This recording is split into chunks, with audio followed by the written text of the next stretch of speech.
Hi, I'm John DeDakis. I'm a novelist, a manuscript editor, a writing coach, and a former editor on CNN's The Situation Room with Wolf Blitzer. You're one to one with me, and I'm one to one with author J.D. Barker.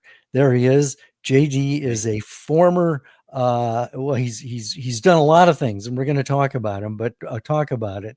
But he is uh, New York Times international best-selling author and frequent co-author with mega-bestselling author James Patterson. So, JD, thank you very much for being here.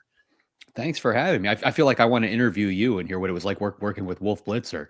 Well, I can tell you, Wolf was fun, and he's a lot funnier in person than you would think. And he was, as far as I'm concerned, a journalist's journalist. Cares more than anything about accuracy.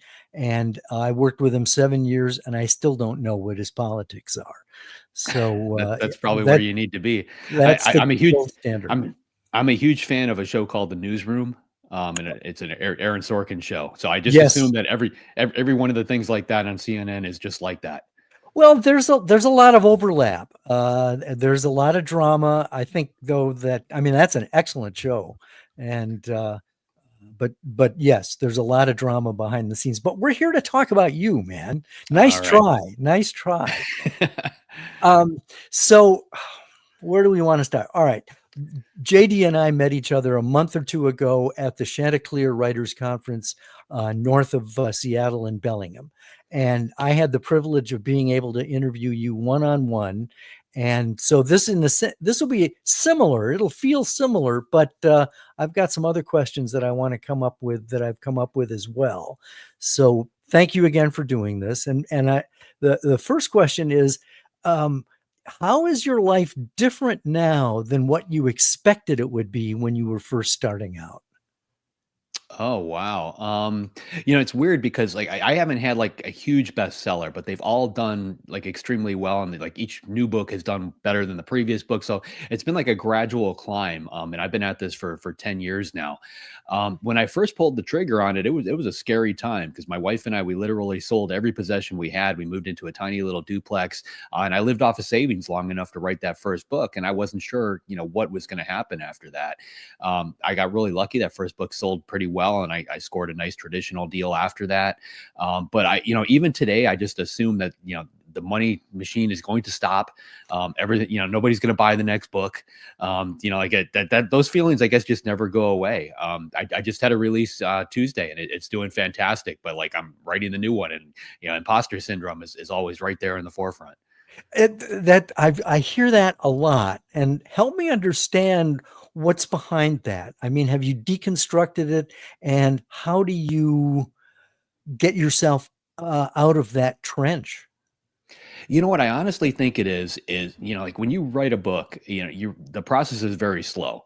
It could take you an hour, 2 hours or so to write one page of text, which if you read it, goes by much quicker. And I think because of that, psychologically, it feels like you're not creating either a fast-paced story or a tight story or whatever story you're trying to create, because you're literally doling it out word after word, character after character. What I find is I put it aside, and like the next day I always start by reading whatever I wrote the previous day. And even though I may have had those feelings while I was writing it, when I go back and read it as a reader, I actually realize I know what I'm doing. it comes across, the way it's supposed to. But I've got plenty of friends, like I write with Patterson, like I talk to these guys all the time. Like that feeling never goes away. It doesn't matter what level of success you have. I think we all have a little imposter syndrome. How did the relationship with James Patterson come about? Oh, so that came about, I forget what year, I guess around 2016 or so. I had a book coming out called The Fourth Monkey, which is about a serial killer in Chicago. And that was through HMH, which is part of HarperCollins now. And one of the things all the big publishers do is they scattershot copies of the book and advanced copies to all the big name authors, hoping to get, the one little sentence that they can put on the cover of the book or use in that marketing ad. We call them blurbs. One of those books landed on Patterson's desk, and he liked the book enough where he picked up the phone and called me, and we got to talking, and then ultimately that led to a lunch, and then we decided to try writing a book together. So there is the fourth monkey, and so this was you would almost describe this as a fluke that it came about when it fell in his lap, right? Yeah, I describe it as capturing lightning in a bottle. I've had Yeah. that happen multiple times. Like Stephen King helped me out with my first book. He let me use some of his characters in it. Patterson read this one, then asked me to write with them, and we're on, I think, book 6 now together. So we've been doing this, for a while. I wrote a prequel to Dracula for Bram Stoker's family that came about after they read my first book. It seems like these things just come out of left field, and I grab them and take advantage of them. Since you mentioned your books, I want to share your website. And hold on, let's see how that. Oh, I need to put this away. It's a low budget operation, as I keep proving over and over again. This is your website, and it's got all of your books there. I've gone to the book page, and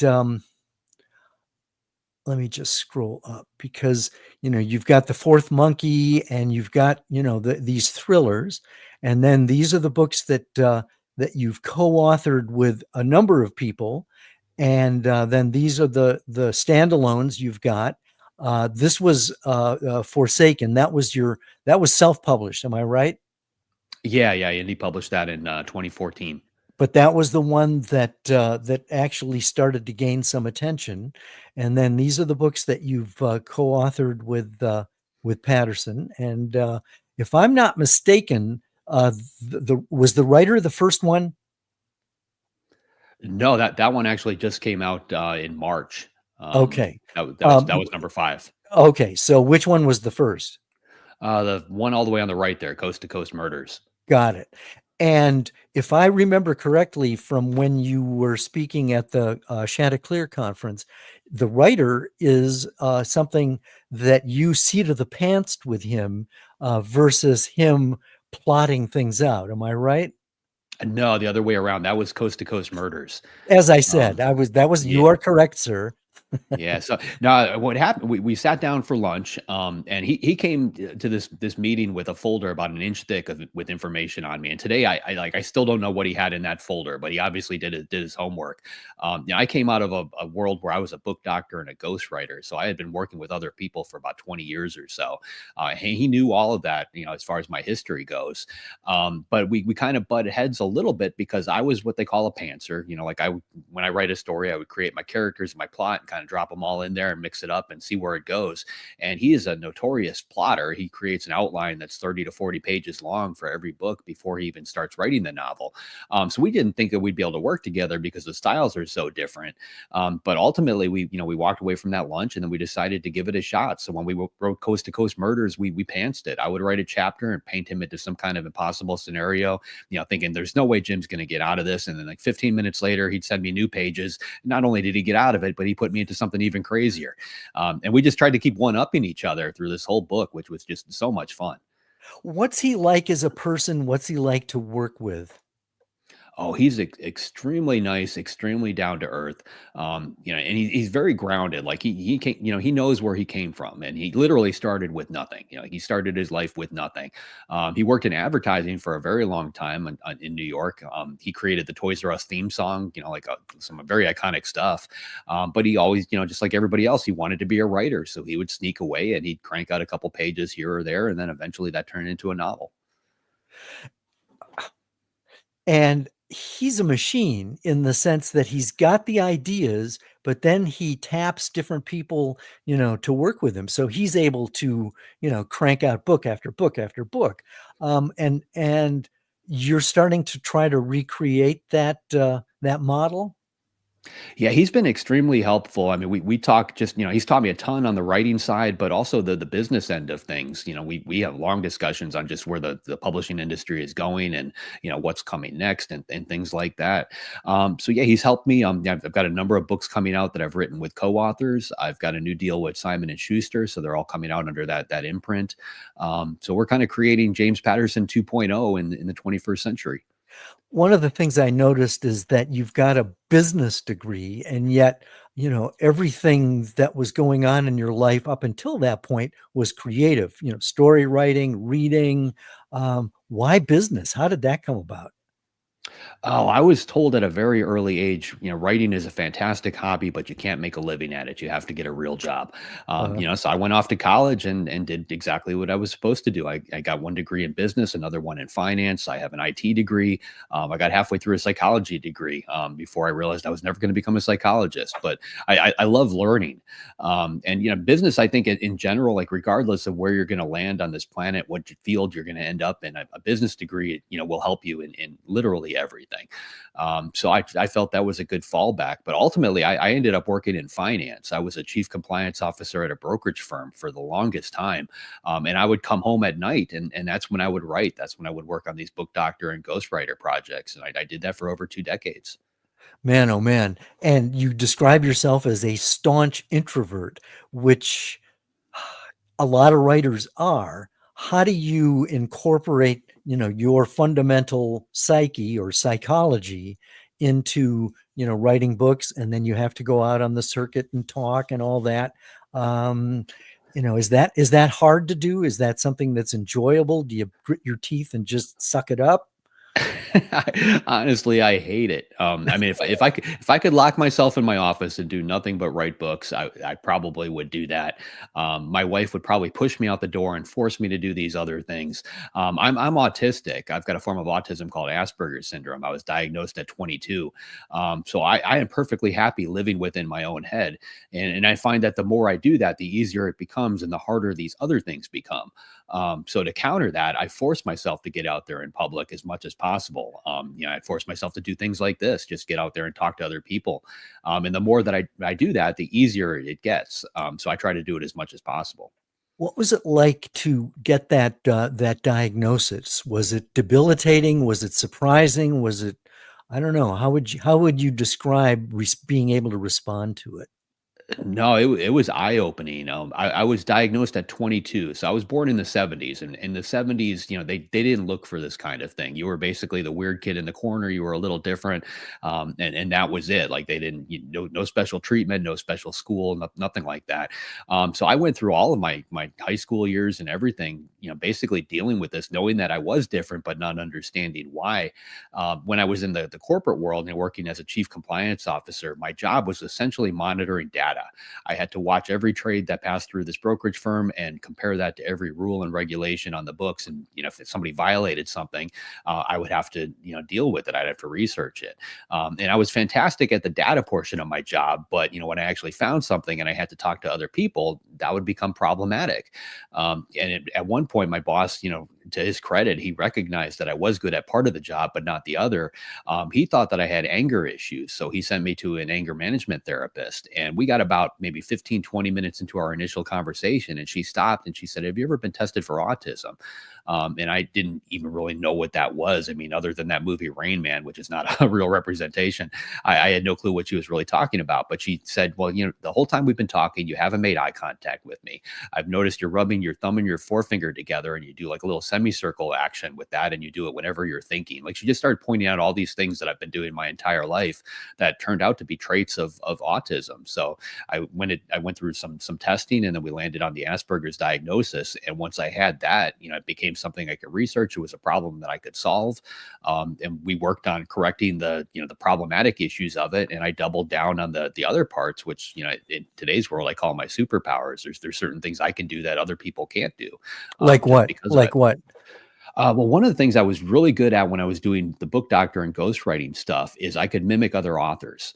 So if you put text in front of me written by somebody else, I could read that and I would pick up on their vocabulary, their writing style, and their voice, and I could continue that story in their voice. So I could write a first person, memoir, from a female politician's point of view if I wanted to, and keep it in her voice the entire time. And if you know anything about autistic people, we tend to mimic other people in social situations. If you're standing in a group and somebody cracks a joke, I'll laugh, but I'm laughing because the other people around me are laughing, not necessarily because I found it funny. So I mimic people in real life, and I learned to mimic people on paper.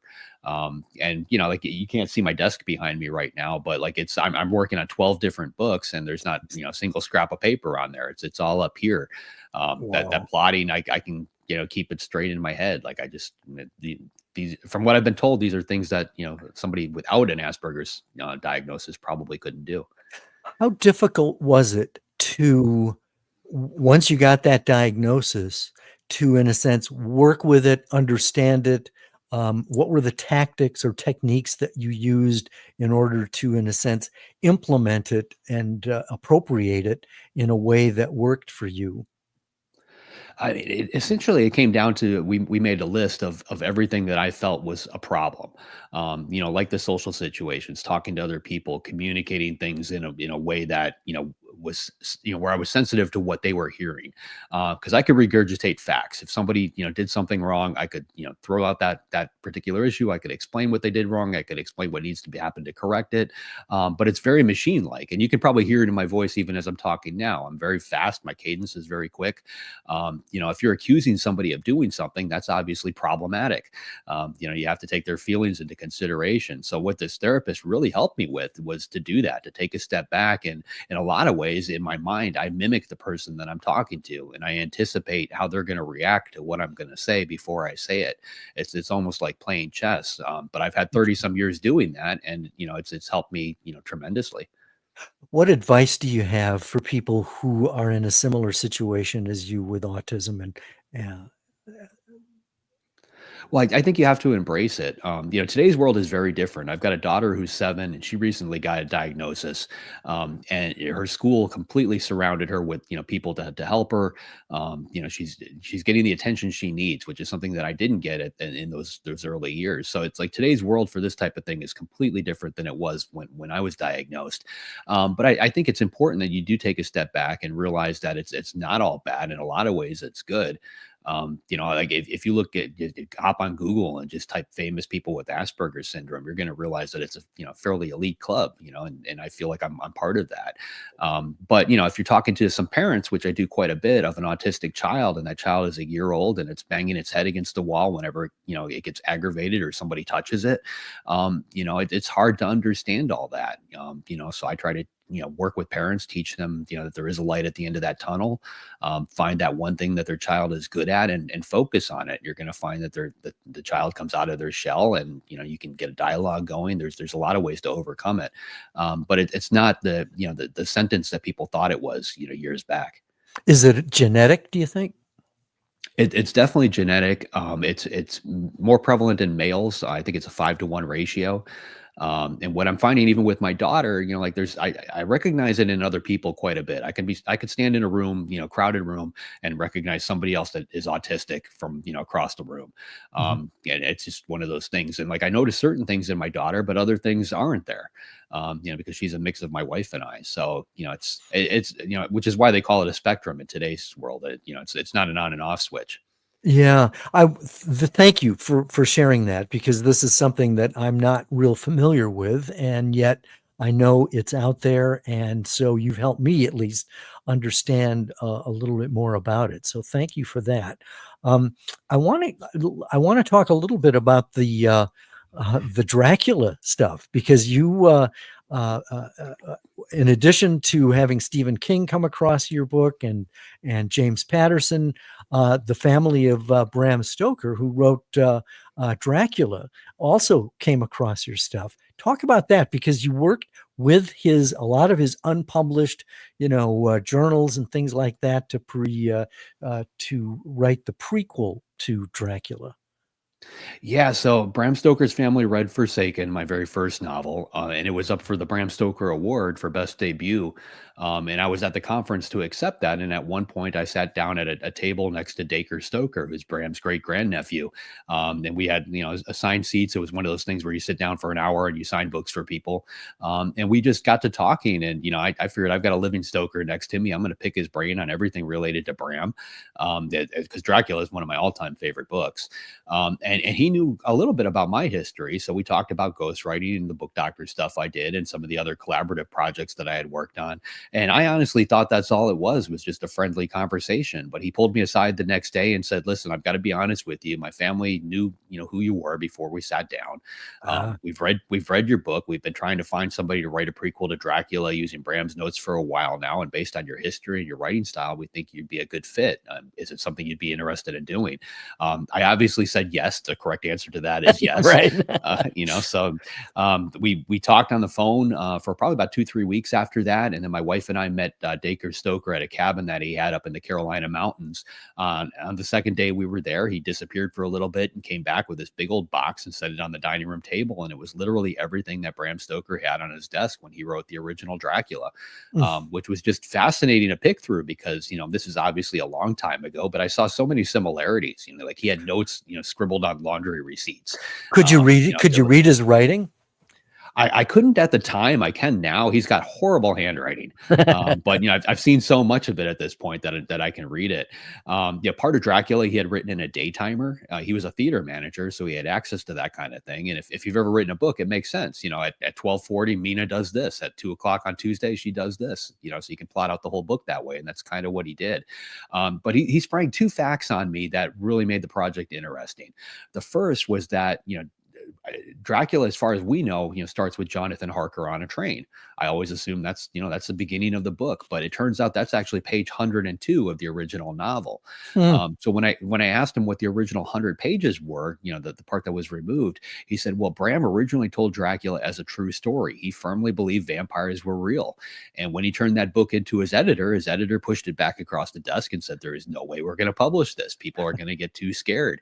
And, this was Victorian England, that people believed in the paranormal. They were very superstitious at the time. Jack the Ripper was active, so they were already scared. So like they were not willing to do it. So they made him strip out this entire 100-some pages of the book and start it there and turned it into a work of fiction. Bram at the time, he needed the money, so he couldn't push back. But in a way, the Stoker family has found that he actually got the story out there, regardless. In today's world, I write a book, I finish it up, I send it off to my editor, they clean it up, and then they farm it out to all the other countries where I'm published, and then it gets translated. But in Bram's time, he actually mailed those copies out on his own. So when he got a publishing deal in Germany or in France or in Italy, he sent them a copy of the manuscript from his own desk. And what we've since learned is he left a lot of those original parts in those other books, the foreign translations. And nobody has realized that until recently, because Dracula is such a popular book. It's the second most purchased book in the world next to the Bible. But because it's public domain, everybody's working off that same public domain text. So if you walk into a Walmart and you buy a copy of Dracula, most likely they pulled their text off the public domain website and just put it together and created a book. But what the Stoker family found is if they buy first editions of Dracula, which are extremely hard to find, and translate them back to English, they found all these other pieces of the original story Bram was trying to tell. So that was what we focused on when we wrote the prequel. We basically pieced it all together over time from all these different sources. And we had his notes, we had journals, we had his sister's diary, a lot of different things. Ultimately, we got the book done and we wanted to verify whether what we had was correct or not.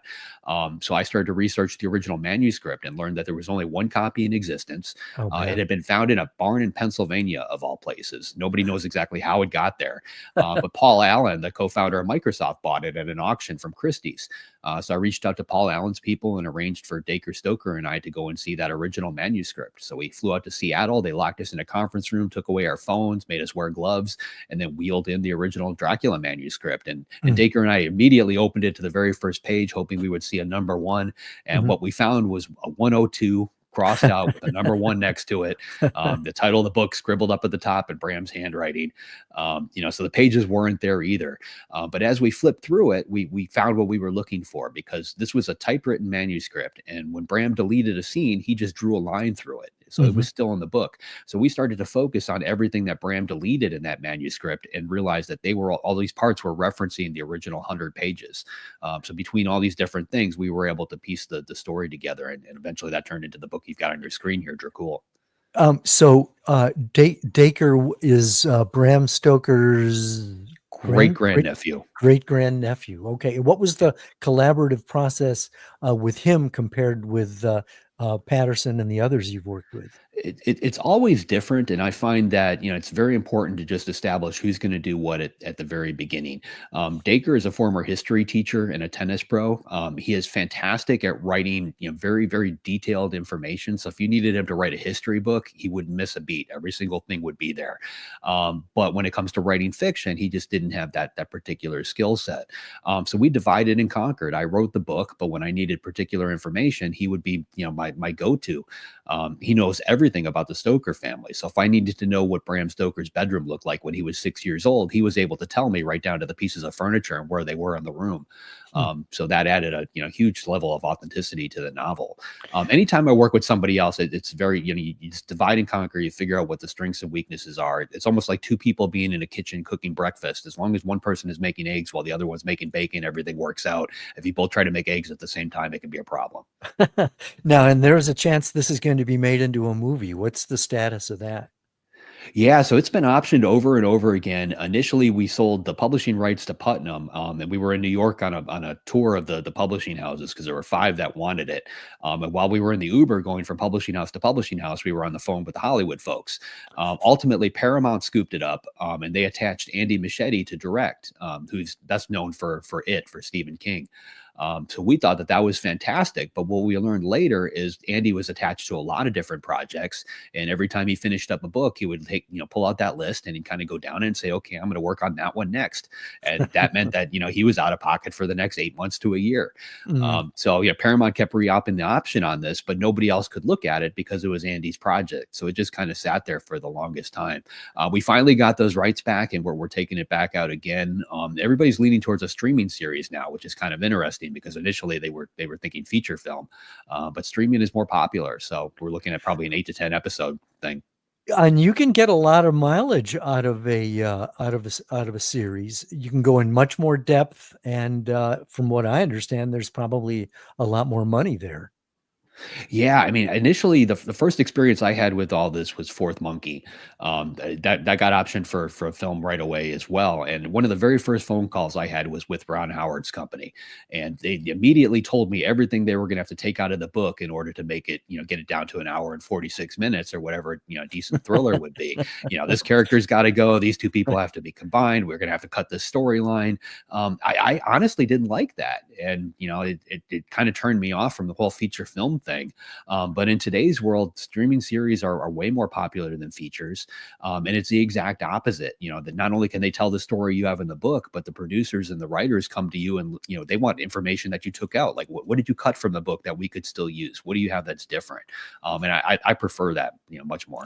Have you tried your hand at any screenwriting? Oh, yes. And it was a horrible fail. I've tried the same thing. It's like it's a different way of thinking entirely. Yeah, I got about 4 or 5 books in. I wrote a book called A Caller's Game. And at that point, I got a little cocky because everything that I had up until that point, I got an option. So as I'm writing this book, I'm thinking to myself, I'm going to write a book they can't possibly film. So I blow up like half of New York in this novel, put the book out, expected nothing to happen. And immediately Ridley Scott's company scooped it up. So they were looking at a feature film. And at one point, they asked me to write the screenplay. So I sat down and I wrote a screenplay. And my movie ended up being 4.5 hours long. Mainly because, like when I write a book, I feel like I trim out everything that doesn't need to be there. So when I put it down on paper as a feature film, I had nothing I could take out. I wasn't sure what to do with it. And this was a couple of years ago. And again, like at the time, feature films were still popular.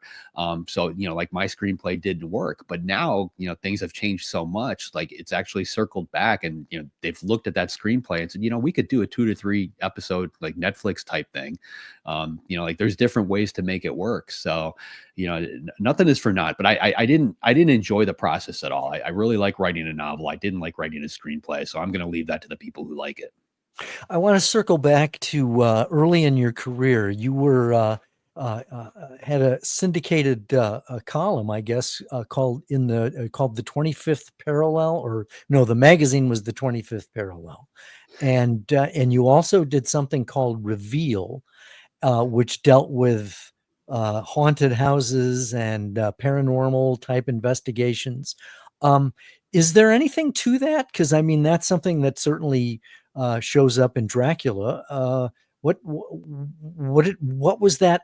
What do you take away from that whole experience? I have yet to see anything that I would consider to be a paranormal experience, but I'm smart enough to know there's a lot I don't know.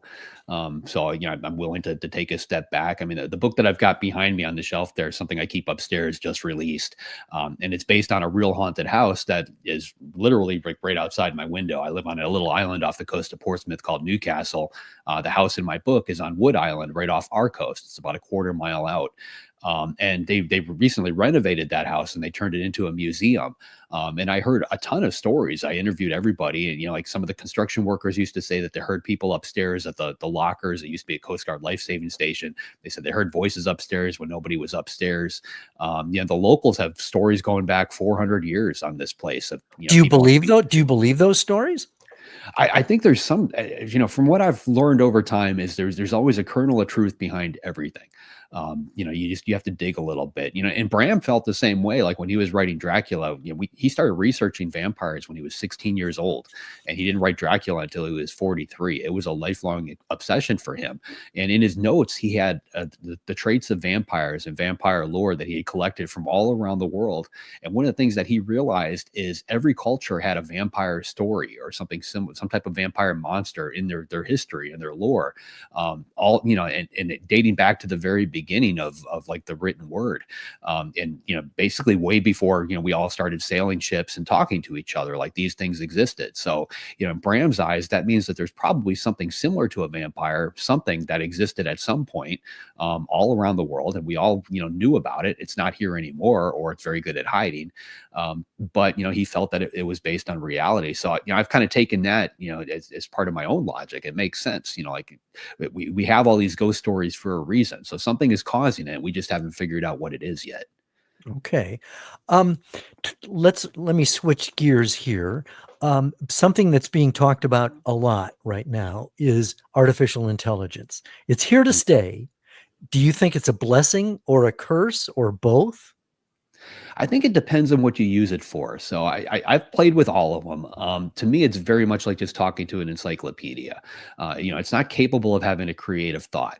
Not yet. It can regurgitate what it's been taught, but it can't take A and B and put them together and come up with something different.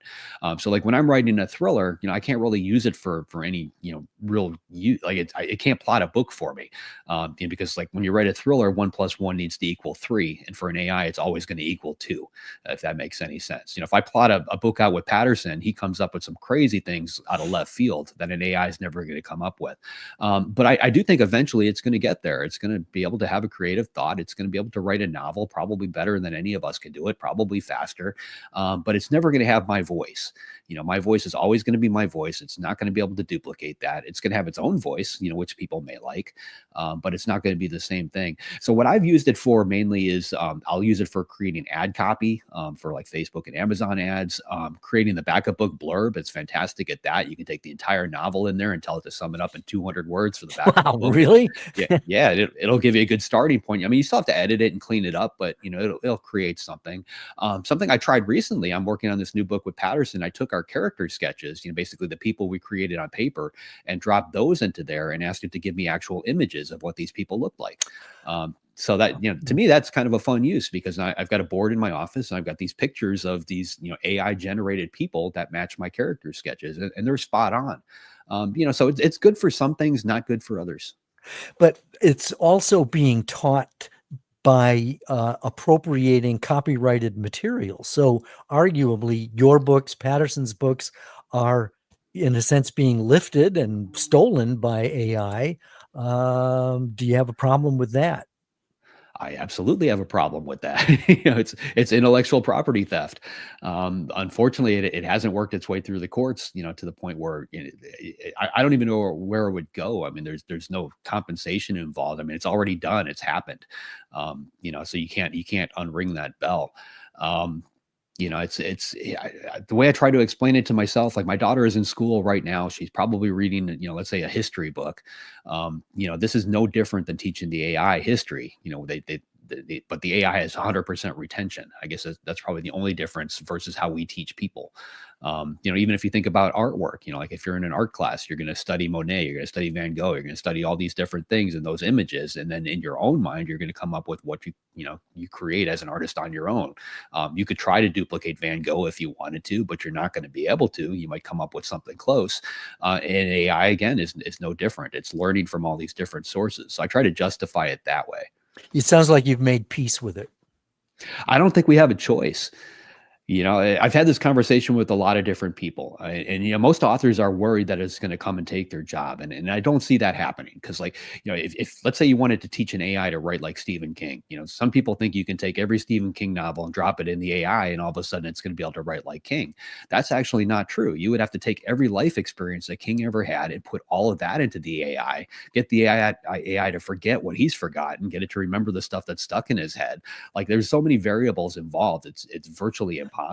I think you just put your finger on the essence of creativity, and that is personal experience, which is unique to the individual. And that's where you tap into that, your subconscious. That's where the real pool of creativity is. Would you agree? Absolutely. And I think as an author, that's what you've got to double down on. It becomes about you, about the author voice, and about your brand.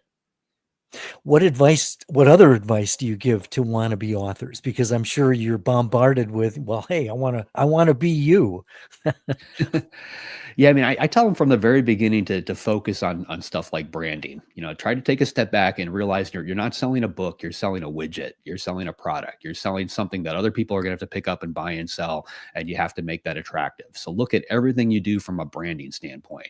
And there's tons of books on branding written by CFOs, CEOs of some of the biggest companies in the world. Let me just push back. Isn't that superficial though? I mean, you would think that you would want to concentrate on not the brand, the superficial part, but the content, the substance. Oh, I'm assuming that you can already write a 5-star book. I mean, because honestly, like that is a requirement. Like if you are not writing a 5-star book, the rest of the stuff will not work. You can, to give you an example, like when you put a book out there, you can buy Facebook ads, you can buy Amazon ads, you can throw tons of money at it and market it. And you will sell copies doing that. But the only thing that sells copies in a meaningful way is word of mouth, positive word of mouth. One person has to finish up that book. They need to tell 3 to 5 of their friends about it. And if you can't write something that's that good, you still have work to do on that front. So when I talk about branding and marketing, a lot of the other things that I do, I am assuming that you can write a 5-star book beforehand, because without that, the other parts don't matter. Okay, well then I want to break those in half. Let's go back to how a person, what advice do you give to a person who wants to write that 5-star bestseller?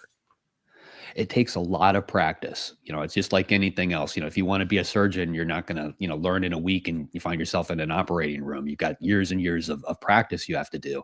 I tell people they need to write every day, and it could be as little as 200 to 300 words. That's a page a day. That's a novel within a year. Most people have to write about 500,000 words before they even find their own voice. Because most of the time somebody starts writing and they'll basically emulate the author that they like, whoever they're reading. So if they read a lot of Nora Roberts, they're going to try to write like Nora Roberts. They're not going to be Nora Roberts. It's not going to be as good.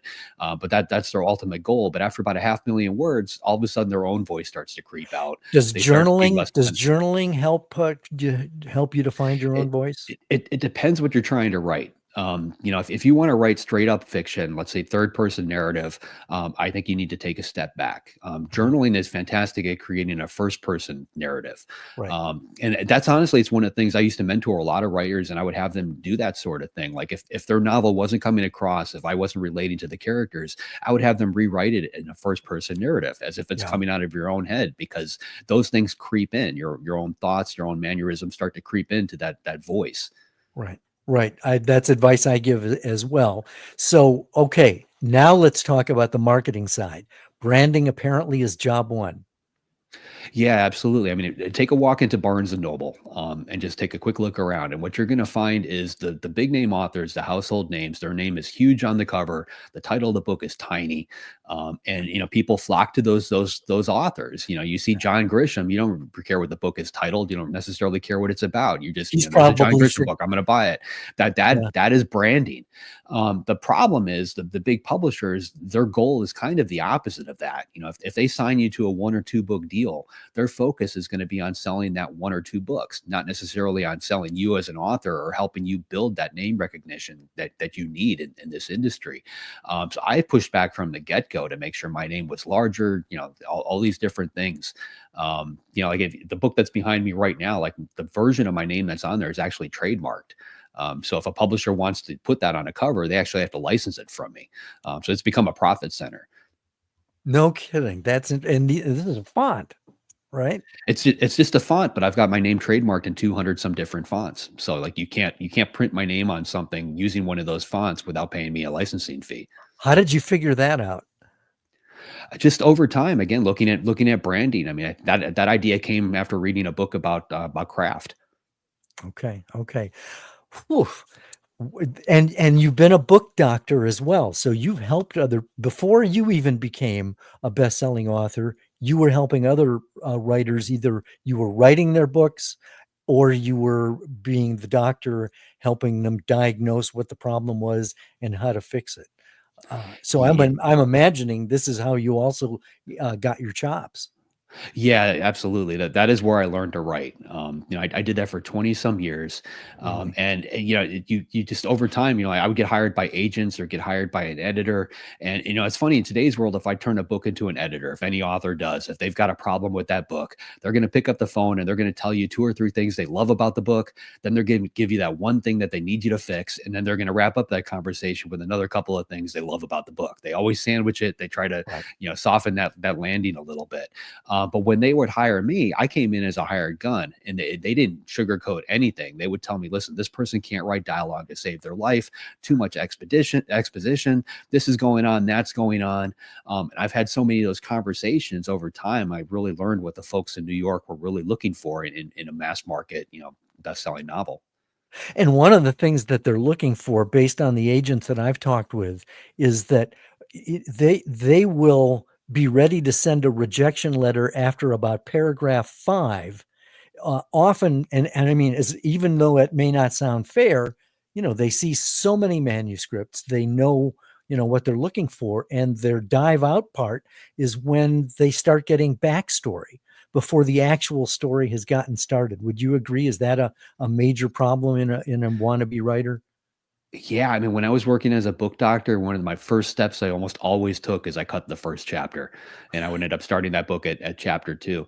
And I think it's just human nature because we sit down to write a book and we feel like, in our head, we need to set the stage. We have to, create our world. We have to introduce our characters. We feel like we have to explain this or that before we can really get into the story. The truth of it is life doesn't work that way.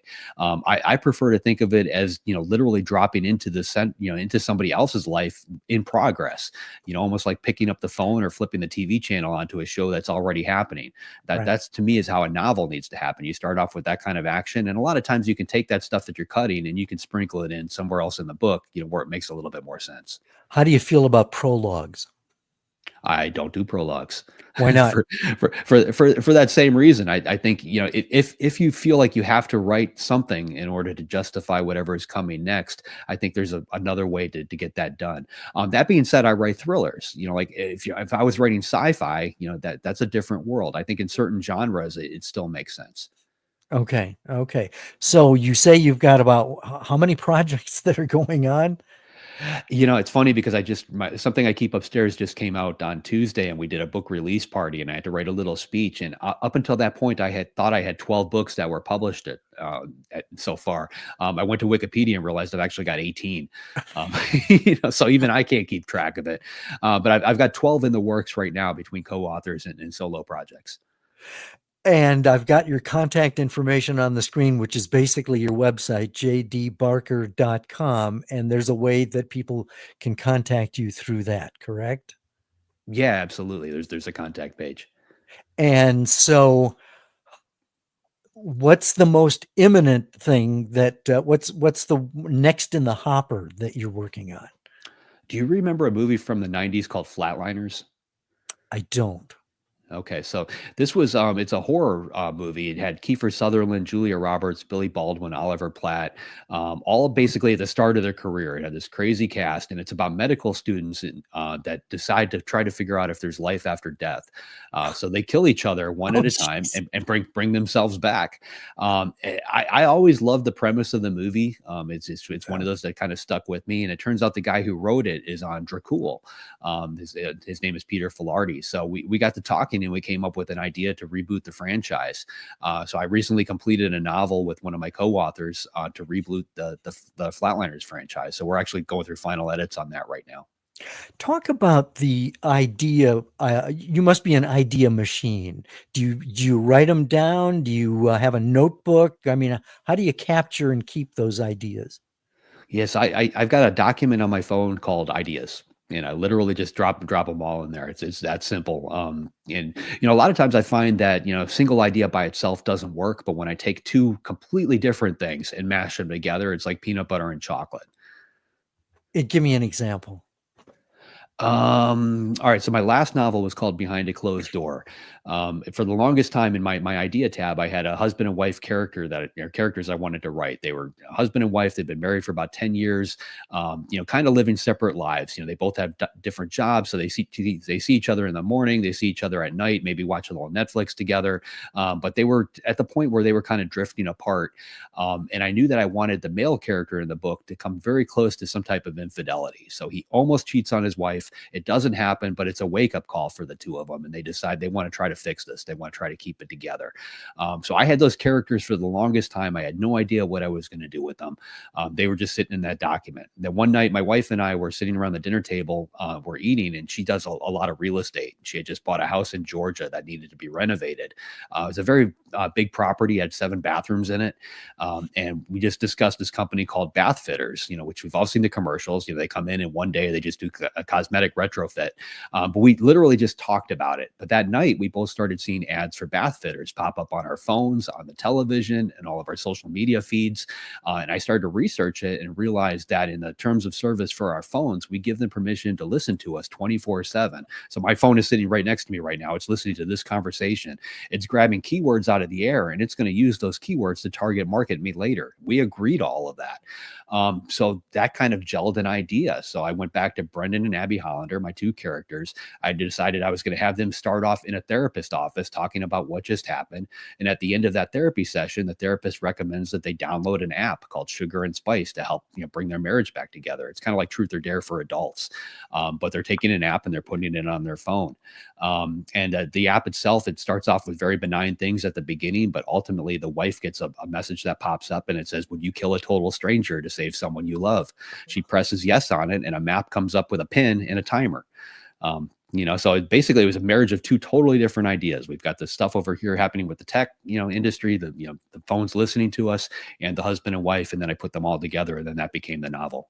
Oh my goodness. I could talk to you all day. And I hope that when the next Patterson book comes out that you're co-authoring with him, you'll come back on and bring him with you so I can check out your story to make sure that he doesn't have any corrections on the allegations that you've been making.